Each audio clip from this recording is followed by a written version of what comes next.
We're here today with Kristan Cole for our quarterly Fireside Stat Chat. Glad to be here, Jason. Thanks for having me. What can you tell me about third quarter 2010 as we wrap it up? Well, 2010 wasn't a huge surprise, the third quarter, when you compare it to the third quarter of 2009. We did have some increased home sales during that time period, up about 8%, and we can really attribute that to the first-time homebuyer program that, or the tax incentive program that was part of the stimulus package, and we can definitely see that sales fell off after that. Our average sales prices stayed about the same. However, growing concern that we have is that our number of pending contracts right now is actually down over last year at the same time, and our number of days on the market is growing just a tad, as is our inventory. So those are areas to be concerned about. Okay, and what about the increase in distressed property inventory? Have you seen anything there? You know, we have. Some of that, we call it shadow inventory. It's actually inventory that banks know that they have in foreclosure status, but for whatever reason, and there are many, they have chosen to not release them. They're starting to release some of those, and so our distressed properties, that inventory is going up.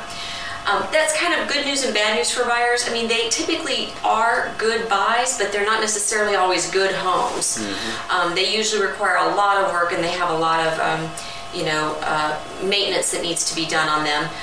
We're going to be having some first-time homebuyer seminars and some investment seminars here over the next year, and a lot of that we're going to be sharing with them how investors can pick up some of these properties, renovate them, and maybe earn some additional money. Okay, and then speaking of things you're doing in 2011, can you talk a little bit to what your thoughts are on the 2011 market? It's interesting, and of course it's a crystal ball. Like everyone, we wish we kind of knew exactly what was going to happen in 2011.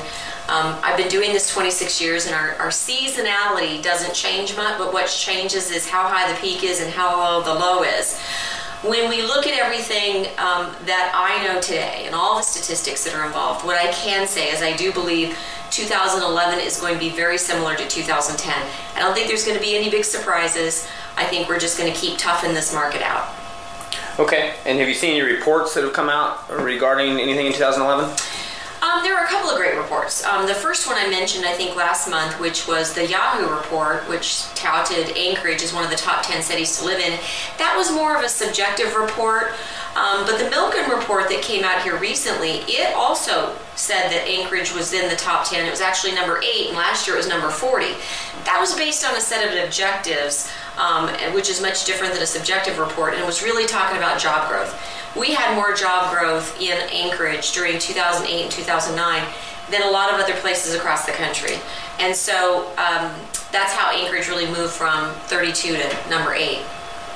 Wow, that was great, and I look forward to our next Fireside Chat in January of 2011. It'll be my pleasure.